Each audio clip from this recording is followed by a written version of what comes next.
Can anybody? Wow, there it was.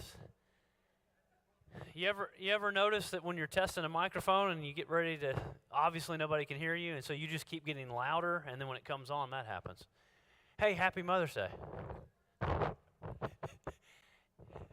No, That's right. but it's still their day. We'll tell Juanita and Cheryl Happy Mother's Day. And anyway, so we thought we'd start the lesson off tonight that way. And we were going to do David's wives and children, but we couldn't get finished with the wives. Right. So we're doing the children next week. But the last week's lesson on the Mighty Men will set you up for a few things today, but some more things next week. I want to quickly mention the trip to Israel is set.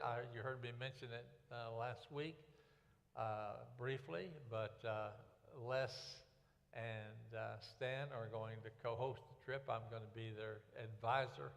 I won't be going, but I'll be their advisor. And so it is set. It's actually December the 26th, actually January the 6th now, because we really don't get back. They don't get back till January the 6th. It'll be a 12-day trip. And so I've just about got all the details worked out, got the hotels worked out. We stay in some wonderful hotels there. The second thing, so anyway, give me either Les or Stan or me a call about it if you are interested in it or want to know more about it. And we'll be doing a lot of preparation for it. There's just so many things that people don't realize that go into a trip like that. Keep going. Your cords are hanging out. Oh, by the way, we may be interrupted for Wynn Callis bringing some children up to show them the baptistry. So she had said if they're talking about Jesus' baptism and all, she said if you hear a little giggling and all back that. Oh, that's all right. Not to be Won't bother us at all by that. So you we hear giggling in here anyway when you tell your jokes. So. And then Camp Cope is coming along. We've got about 80% of the kitchen crew set up, and I'll be working on the medical staff this next week. So we try to get word around about that, but working very hard on that. And they're trying to have 50 children this year is the goal. So I guess we better get started on our lesson. On David's wives. It's such a strange title to have to enter in. I mean, most everyone, we're assuming everybody online too, realizes David had more than one wife. If you haven't noticed that before, you will this morning. But as you said, it's tough to get through them all in 45 minutes, and it was tough for David to get through them all in his entire lifetime. So, a little humor there. Yeah. A little humor. Yeah, David, as you'll see next week, David did, at the beginning you'll see this, some not today, but beginning next week you'll see why David was not Father of the Year. David was a very bad example as a parent. And so, keep your number of wives down to one at a time, and so you'll be okay, I guess. So here's, you found this. This is an author, right, that has the different covers of different characters who happen to just be the three most famous wives of David. So why don't you tell them more about that? Okay. Yeah, as what happened, just an overview, is of course David is going to marry Michael, and we'll tell you a little bit more about Michael in just a minute. David was actually supposed to marry Michael's older sister, because one of the deals was if you defeated Goliath, then Saul had made a promise of 3 different things, and one of them was to marry his daughter. And he tempted David with the daughter, but then he gave her to somebody else. And then lo and behold, her younger sister had a crush on David, and Saul said, oh, she'll be just the perfect one for David. She'll be a real pain in the neck, and she'll be on my side. But then anyway, what you're going to see is the next thing that happens is David has to leave her behind and become an outlaw. And then as an outlaw, he marries 2 more women. And so one of them is not up there yet, but anyway, Abigail is one of the two women. You'll see the other woman in just a few minutes. And then, of course, And then, he ends up as king in Hebron, picking up several wives. And the next thing you know, the Civil War takes place. He's king at Judah, and Ishbosheth, the son of Saul, is king of the north, and Abner's his general. And finally, though, there's a breakup between Abner and Ishbosheth, and he comes to David, and David says, well, I'll make a deal with you, but you bring my wife back. I want Michal back again. So she will reappear in the story again, but he will have picked up several other wives by that time. And so then he becomes king over all Israel, finally at Jerusalem. And so then eventually Bathsheba will come into the story. That's an overview. a very good one. So wife number one, how did David's marriage to Michal, or I remember the first time Cheryl and I had somebody introduce us to their daughter, and they said Michal, and I paused and went, excuse me, and because I thought I didn't think I had heard it right. It's the only female I think I know that has that name today, but you can pronounce it Michal or Michal. Sometimes people say it just a little differently to differentiate between a boy and a girl. Right. But how did that come about? Well, you just alluded to that. This is the reward for defeating Goliath, which ironically in the middle of that battle, King Saul says, wait, who is this that I have promised my daughter to? He doesn't even know who David is, and asks, who his father is and what is happening. He wants to know more about the family. What have I done? I made this promise. Right. And the name, you mentioned the name. Yeah. Some people do pronounce it Michal. And in Hebrew, that's much, much closer to the name. And so different people say, well, I don't know exactly how to pronounce it, but generally you'll hear it as Michal, but it really doesn't have to be. It's closer. That's not real close to the Hebrew, unfortunately. And you already said she's the youngest daughter of King Saul, and you can see this in 1 Samuel 14 and also 1 Samuel 18, where she becomes the first wife of David. So you don't just take our word for it and think we're just up here making stuff up. And also interesting, this was something that both of us were surprised about. It's not very frequent. There's only 8 passages that Michal's mentioned, but she's mentioned 17 times in those 8 passages. And there's more about her maybe than we realized if you're not really reading closely and noticing the detail level of the text. And I think that's why I can only say this for me. Of course, I know the story with Bathsheba probably the best, just from childhood all the way up through the church. But Michal may be the second most mesmerizing wife story of David because of what we're getting ready to go through. So again, if some of this is new to you, remember we're trying to bring different facets and different angles of this information to you. And it may be that it's not new, but this may be a big reminder, because David's first marriage to Michal, it was the bride price or the dowry for winning with Goliath. And Saul demanded that David bring him proof of the deaths of 100 Philistine warriors before they were allowed to get married. And he did that too. So as Dr. Cloud said, he was really enamored with Michal and wanted her to be his wife, and she becomes his wife. And then some things don't go quite well between Saul and David. And Michal supports David. And that's maybe why this story of, we have some wives in the middle we don't know that much about, but maybe that's why this story with Michal is so important, is it really gives David a platform of support from his wife to help him start the mighty men, start the outlaw days, because she saves him from her father. Yeah, there's so much in each one of these stories we had to pick and choose. And so there's actually a plot. Saul has tried several times to get rid of David, and he's thrown a spear at David, and finally he becomes so frustrated that he sends soldiers to to capture David and bring him back, and actually to plot and kill him. And lo and behold, she is going to, cover up for David, as you'll see in just a second. But anyway, the part we had to leave out was they actually come and Michael says, "Oh, he's sick," and they say, "Oh, okay." So they go back and tell Saul he's sick.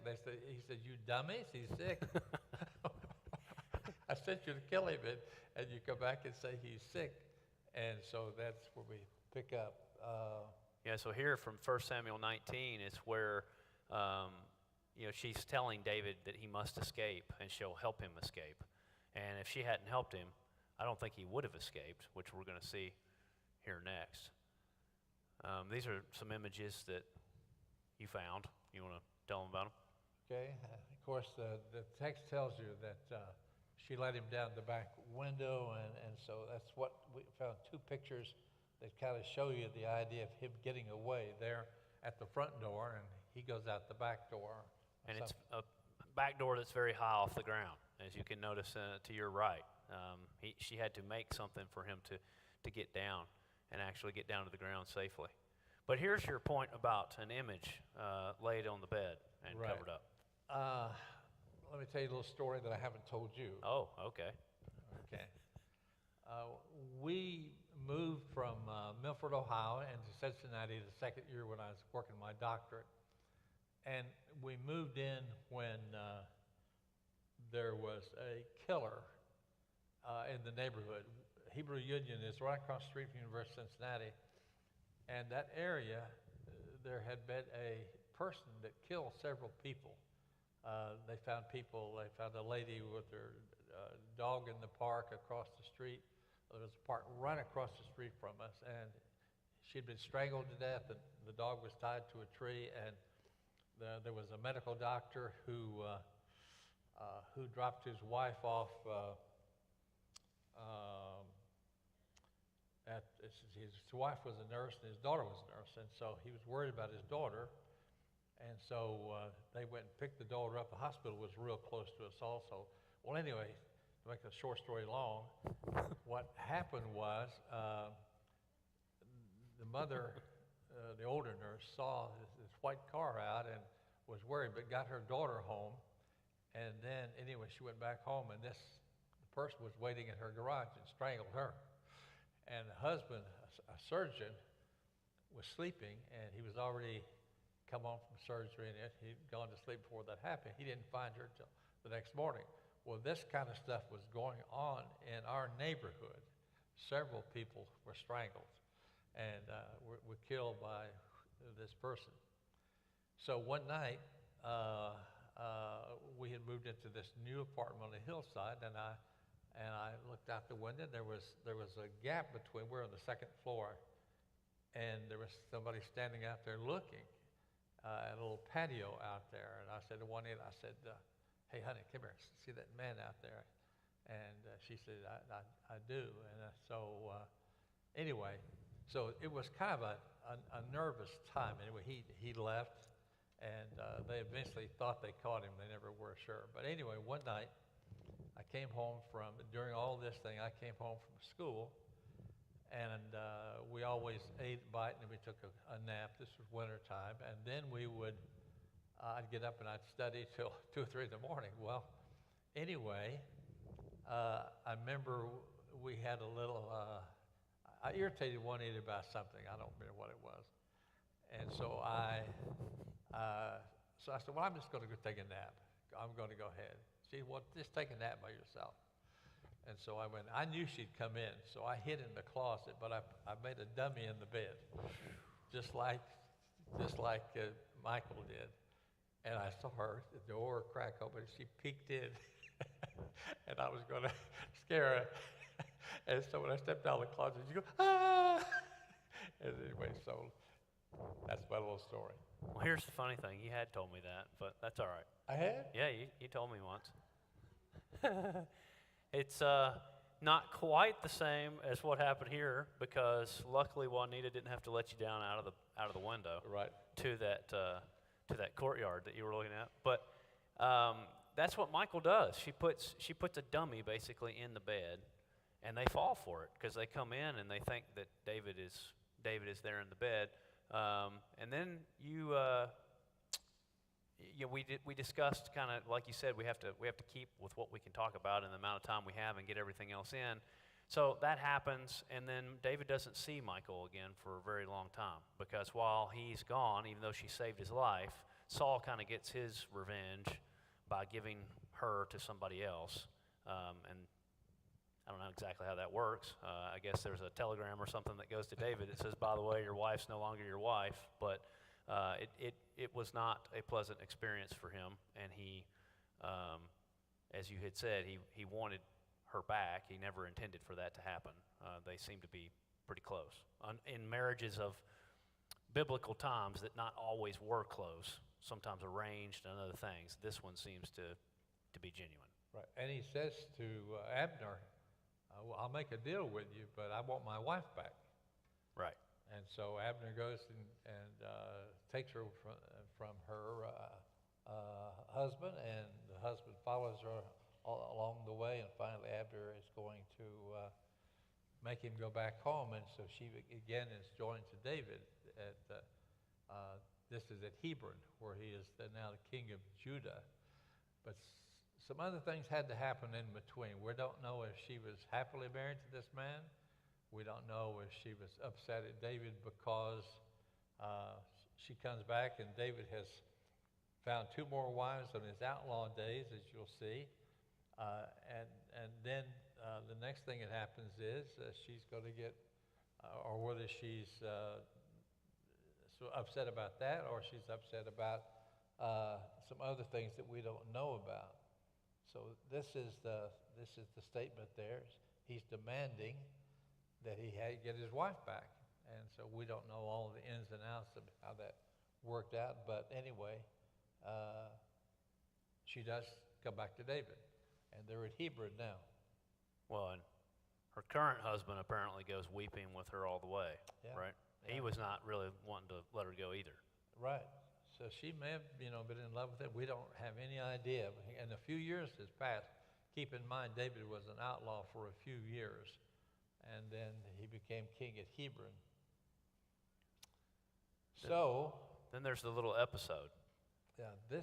Now we jump to Jerusalem. What happens with people don't realize just by reading the text is that what happened was David, joined the Philistines, or pretended, after he'd fought them quite a bit, he pretended that he was their vassal. So when Saul was killed by the Philistines went back home. They didn't interfere with David as he went over to Hebron and became king there. They still looked at him as the vassal. But what they didn't realize was that he was not really their vassal, he was pretending. But a civil war broke out between David at Hebron and Ishbosheth, who was king over the north with his general Abner. And so when the civil war is over, and this is what happens there, the civil war is over, David then, Abner comes to him and he gets assassinated by Joab. But what went on to happen was David then decided, after ruling in Hebron for about 7 years, he wanted Jerusalem as his capital city. The Philistines still think he's their vassal. Suddenly, David is making his move, and they realize this man is not our vassal. So he has a war with them, and once he defeats them, then he joins forces. The north then comes to him. He rules in Hebron for 7 years altogether, and then he moves to Jerusalem and becomes king at Jerusalem. But in the process, he's picking up more wives. And what's interesting here is this is an interim time between really days of the tabernacle and the temple's not here Right. yet. And so as you see there, David led a procession to bring the Ark of the Covenant to Jerusalem, which would signify that it's the capital and that's where God's presence is, and that's where the king that is the son of God would be. And he does it wearing nothing but an ephod. Ephod. So This could have been because he's that happy. We don't really know, but this is a strange order of operations to be carrying the ark, which represents, the Ten Commandments are in there and Joseph's bones, and it's everything that is the core of faith and belief at the time, and be doing it in such a celebratory way that Michael gets upset because she thinks he's maybe either being disrespectful or just kind of a little bit out of his mind on wearing nothing but part of the priestly garments. Right, and so we've got a couple of pictures showing you that this picture was It's inaccurate. You see her in the window. Michael is looking out the window. But it's inaccurate because you see how much David is portrayed as wearing there, long sleeves and fully clad. This is probably more accurate. Yeah. And she's very upset about that. And she accuses him of being lewd, and so that's what the argument is on the right-hand side. And you found that photos, is that from a movie or just something you found? No, it's just something I found. All There right. was a series between them arguing when she looks out the windows. It's the same picture. See, he's got the same garment on Right. when she was looking out the window. Yeah. And that's the ark there coming along behind him. And we move to... So anyway, she tells David, they have an argument, and David is very blunt with her and tells her, she said, well, you shamed yourself with all these women, young women, the way you were dressed. And he says, well, you criticized me for that, but he said, anyway, he makes a comment that made us believe that they never had relations again. He just pushed her aside. So we don't know all the facts of it. But anyway, that ends the story with Michael. Yeah, we don't have anything else about her in the text after that. And here comes Abigail. Two different authors on Abigail. Abigail is described in the text as being a very, very attractive woman. And so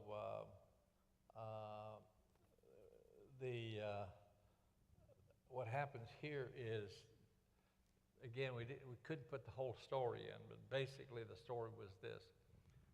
David is an outlaw.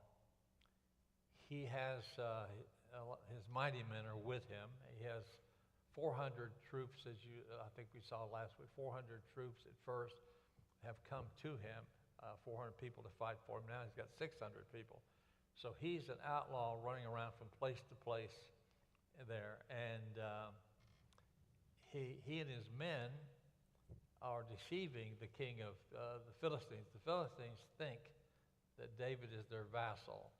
And so David is living in a town called Ziklag, one of their cities, and he goes out and he's actually defeating the enemies of Judah. And he wipes everybody out and comes back home. And Achish says, "Where have you been today?" And he said, "Oh, I've been killing Jews left and right, or Israelis left and right." And so Achish was fooled by all that. Well, on one of the adventures out there, as they were in the south, they actually protected people of the Caleb tribe, from the Caleb clan, from the tribe of Judah. They were actually protecting Israelites, and then David would send a lot of the goods, a lot of the spoils to the elders of different cities, including the city of Hebron. So when he became king at Hebron, he had already feathered their nest quite a bit. Well, anyway, he ends up protecting Israelites, and this is what he was doing there. And so he decides on a feast day. Here is Nabal, Abigail's husband at this time. He's a very rich man, and he is doing his best to have a big feast. David says, "Well, we protected his sheep and his shepherds and all." So he sends some of his men, saying, "Let us kind of enjoy whatever you can spare us." And Nabal is very, very crude, and he said, "Slaves are always breaking away from their master. Who does he think he is, demanding that from me?" And he's actually having a feast like a king and really enjoying himself. And so David is angry, and he sends he's going to strap on their weapons and going to go wipe them out. But Abigail, she's going to make her move, as you'll see here in a second. Yeah, and for Nabal, it doesn't go well either. Right. Okay. So anyway, go ahead and explain that. That's Well, what you put in. Yeah, so back on that previous slide, so Nabal ends up being struck dead by God, which is what allows Abigail to be freed up to marry David. So he was his answer to David angered God. So Abigail is an interesting term. The name, as we've been doing in here, we've been trying to tell you what names mean, because oftentimes in the Bible they mean more than what we English readers can understand. It's a combination of the Hebrew words for father and for joy. So it would be like the joy of the father, or the father's joy. And she is described as discerning and beautiful in the ESV. Nabal, who was harsh and badly behaved, which is what Dr. Cloud just described, is what his name represents. His name may also reflect his character, and it derives from the word meaning fool or boor, or boor. I don't know if I'm supposed to say boor there with two O's. So obviously their names they say a lot about them, and then they end up not being married, Nabal no longer being alive, and Abigail marrying David. He was very rich, as Dr. Cloud said, but he was very harsh, and his deeds were evil. And so once David and his outlaws had provided a wall of protection for Nabal's shepherds, he just asked for basically retribution, I guess, and Nabal refused and didn't see that what David had done was all that significant. And of course, it was much more significant than he realized. And so Abigail quickly took 200 loaves of bread. That's a lot. She took 200 loaves of bread, 2 containers of wine, and 5 prepared sheep and 5 measures of roasted grain. So in other words, she's doing what Nabal should have done, and she's doing it for David, realizing who David is, and in honor and reverence and adoration for Yahweh as a faithful follower of God. She's doing all of this for David, which all went over Nabal's head. He didn't interpret it any such way. And you can see that most of this, or maybe even all of it, would only have been possible for Abigail to give because of Nabal. So this is what Nabal could have done, but Abigail does it. So of the two, she represents what God asked, and through David, what David expected. But she did not tell Nabal about what she'd done. Go ahead. Yeah, at this point in time, we probably jumped a little bit ahead a while ago about talking about that God struck him dead later. But Yeah. we kind of jumped ahead on that. But so what's happened is when David sees that Nabal is celebrating by shearing his sheep and having a big feast, that's when he decides, hey, we've really been a big help to him. Let's let him help us out a little bit. So he sends a very polite message to Nabal saying, how about letting us have just a little bit, not a lot, just whatever you can spare. And Nabal then goes into a speech about slaves run away from their masters. Who do you think he is? And so then so David, meanwhile, says to his troops, we're going to go just wipe the whole group out. And so he's on his way to do that, and she's going to meet him with all of this stuff here.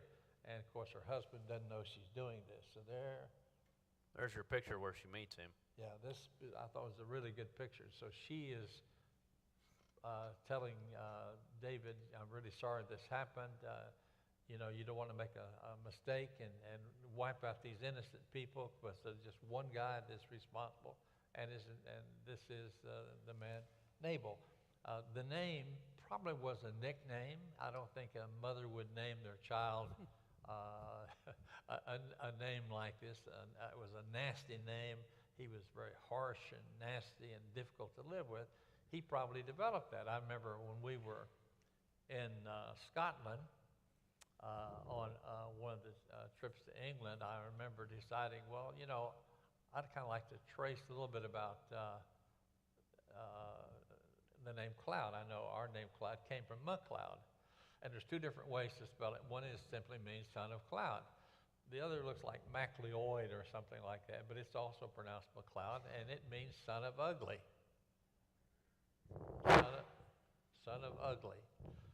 Well, so some guy who must have been a really nasty guy like Nabal, you know, got that as a nickname. Nobody would again name a child ugly, you know. So this is probably something very, very similar.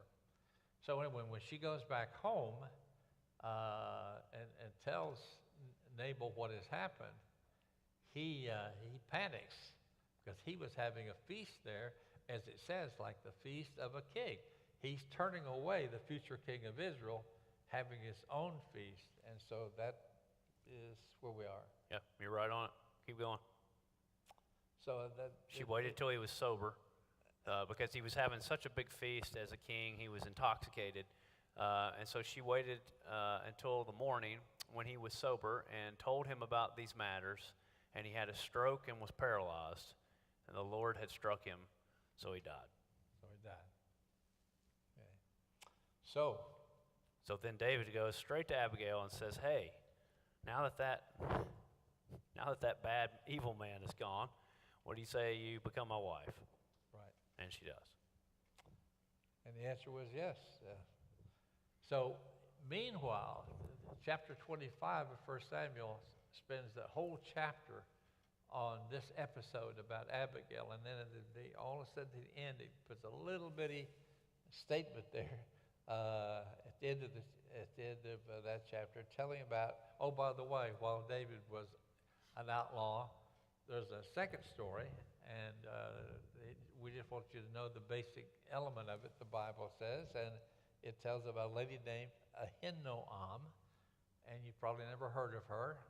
Saul's wife was also named Ahinoam, just one of those common names. Yeah, it was a more common name than you might say. And she was from a little place called Jezreel.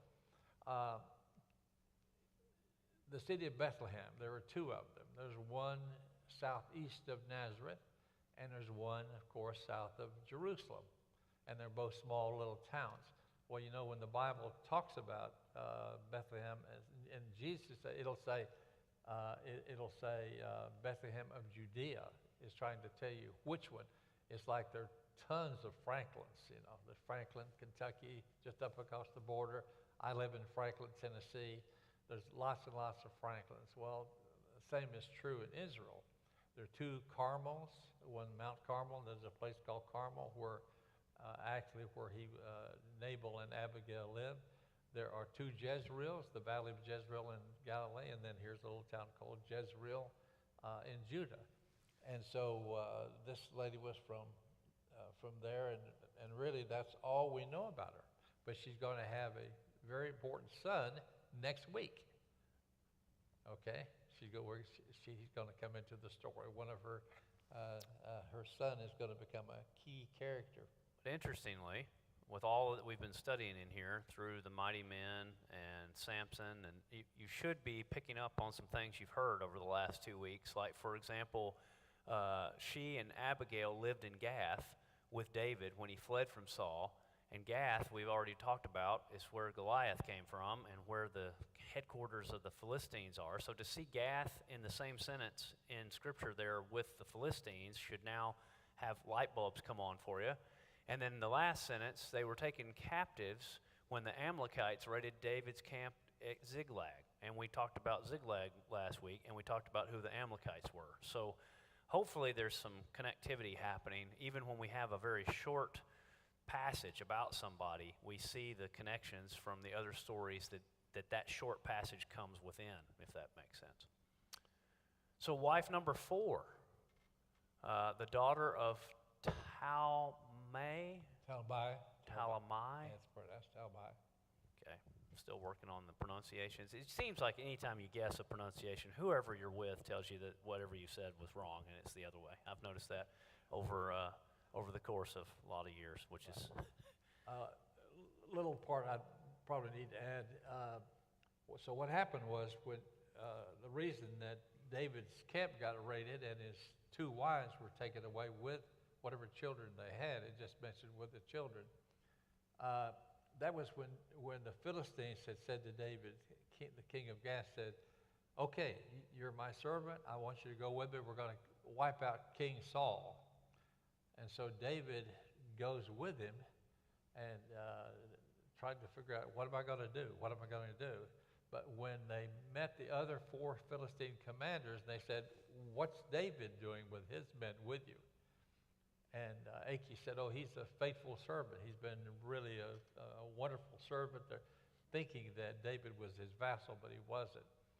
And so the 4 commanders said, he's not going with us. He's not going with us.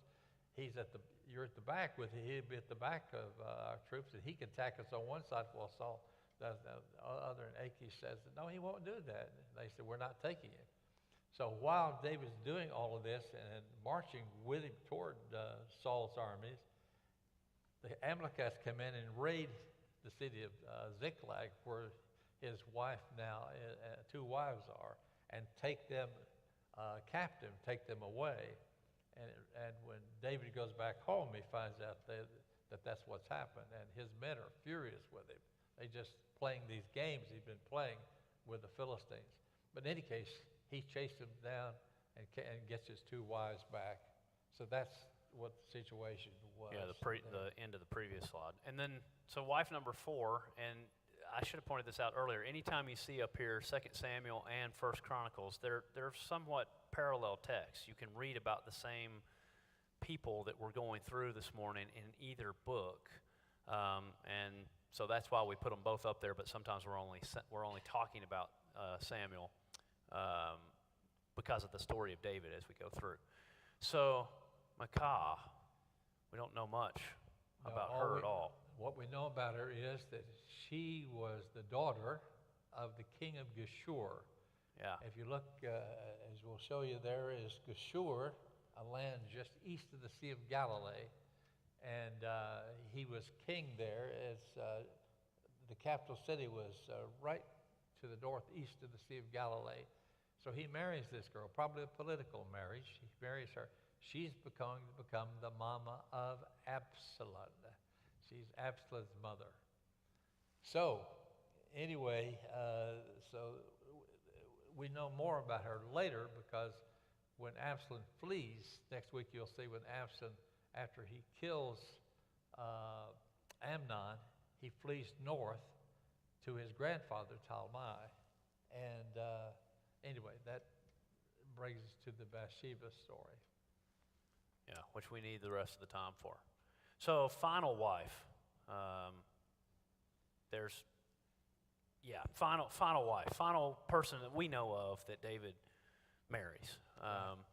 And she's the daughter of, her name actually would mean daughter of the oath or abundance or 7, which I didn't know if you had anything to explain to us on 7. I didn't know that part about it. But wife of Uriah the Hittite originally, whom David had killed, and later the wife of David and the mother of King Solomon, which there are the parallel passages again, 2 Samuel and 1 Chronicles. So we kind of do a little overview on this first slide. I got carried away a while ago on the other one and went too far, but a little overview on the first slide, and then we kind of unpack it as we go. Tell us about these verbs you've got here for 2 Samuel and what happens and how she becomes David's wife. Okay. You noticed in the slide before, you don't have to go back, the slide before, she's the daughter of Eliab. Eliab is one of David's soldiers. Mighty man, yeah. And he falls in the category of the mighty men too, the heroes. But he's one of the commanders of David.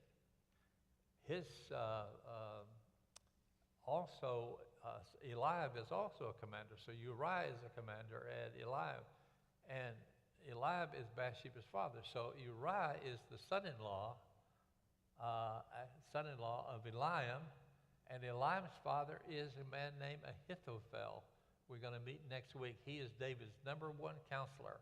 And you wonder when you come to that story next week, why in the world does he leave a plush position as the number 1 counselor? Because he was the grandfather of Bathsheba, and his son-in-law was killed by David, Uriah. And so he turns against David over that situation, but we'll come to that next week. So, very beautiful lady, as you can see. That the text says she was very beautiful. All right, go ahead. Yeah, we were just putting kind of the short story of this together since most of you know it very well. But notice the verbs there. David sees and David takes. And now when the evening came, David arose from his bed and walked around on the roof of the king's palace. And from the roof he saw a woman bathing, and the woman was very beautiful in appearance. They're not going into a whole lot of detail, especially as we wind down this morning's time, but all of the verbs in the text, other than Bathsheba being commanded as a citizen by the king to come to him, were all David's actions. He saw, he took, he called for, he laid with. And the other interesting thing that we just had kind of work itself out in that little paragraph there is David's on the roof, and he can see from his vantage point her. But that does not necessarily mean that she's out on the roof in broad, daylight or whatever time it was, bathing. That's how we've characterized the story. But as we were talking on the phone yesterday, you can be in a very high building next door to something that's lower, and you can see into that other building oftentimes, and that doesn't mean anybody has gone out in public and exposed themselves. So sometimes we have a little bit different opinion, I think, of Bathsheba based on what we preconceive in the story, which may not exactly be the case. So the text doesn't say she was outside in clear view on the roof. It says David was on the roof and he could see her. So. Yeah, articles have been written about she exposed herself and all that, but the text doesn't say that. The text is simply as David being in a larger building, a taller building, and the roof was just a special place in the palace, kind of like a garden or something up there. So, anyway, he calls her. He said, "Who is she?" And his men said, "Oh, she's the wife of Uriah." And that should have stopped him right there, but it didn't. So, as you know, he calls her to him. They have relations. She ends up becoming pregnant, which she then sends back notice to him of. And when he gets that notice, then he sends to Joab a notice saying, send me Uriah the Hittite. And so Uriah comes, and David tries to set up this great cover-up deal, where if he gets Uriah partied up with alcohol and gets him drunk and then sends him home, then maybe the timing will be such that Uriah doesn't realize that the baby's not his. And it doesn't work because Uriah is a very respectable man and thinks that even though he doesn't know why David has kind of given him a leave of absence of what they're doing, Uriah's men haven't been given a leave of absence. And so therefore he doesn't do things that his men can't do, thinking of his men, so he doesn't stay with his own wife. He actually sleeps in a different room. Sleeps in the barracks there. Yeah. And so the next night, David said, why didn't you go home? Well, I shouldn't have done this because my men couldn't see their wives. And so he gets him drunk the next night to have a party. Gets him drunk, saying, now get him drunk, he'll go see his wife. Well, he didn't. He didn't. And so ultimately, as we know, David tells Joab with a letter that is delivered by Uriah to him to put Uriah at the front of the battle and then to withdraw from him and leave him there, which is... They're in Amman, Jordan. Today it's called Rabath Ammon in the Old Testament. This was the capital of the Ammonite city. That's where they're fighting, about 40 miles from Jerusalem. And then it comes back from Joab to David, and your servant Uriah the Hittite is also dead, because they did what David commanded. Uriah had carried his own death sentence with him, and it was carried out as requested, and he ends up falling. And when the time of mourning was over, David sent and brought her to his house, and she became his wife, her being Bathsheba. So once again, another former husband has died, and once that husband has died, then the wife becomes the wife of David. But it says there at the end, the thing that David had done was evil in the sight of the Lord, and that's the significant part about this. What we might ought to do is we might ought to roll this into next week. That would be a good idea. Because we got 3 more slides coming with the family trees, and we're not going to have time to look at those. So why don't we do that? Why don't we just start right here next week with the fact that Uriah is dead, Bathsheba is now David's wife, but the Lord is angry with David, and then we'll take it from there. We have a lot of people visiting today. We're glad to have Don and Pam Vincent with us today. They're with us, and with their son and daughter-in-law. And glad to have them with us. And we celebrate Bree added to the eternal family this morning in baptism. Right. Yeah. You want a quick word of prayer? Sure. Let's pray. Father, thank you for another new week. Thank you for a new day. Thank you for the rain. Thank you for Mother's Day and just your beautiful plan of creation and humanity, and how none of us would be here without mothers, and we thank you for each one of them. We thank you for Bree putting on the name of Jesus this morning and being added to the eternal family. We celebrate with her and her family, and we just ask your blessings over all of us now as we maybe go to lunches with moms, or we remember moms that are not with us, or whatever the case may be for each one of us, as this day can bring many different emotions and different feelings, but we know that you know them all, and we look forward to when you make everything right, send Jesus back, and we are not separated from all of those that we love, but especially our mothers. And we pray in the name of Jesus.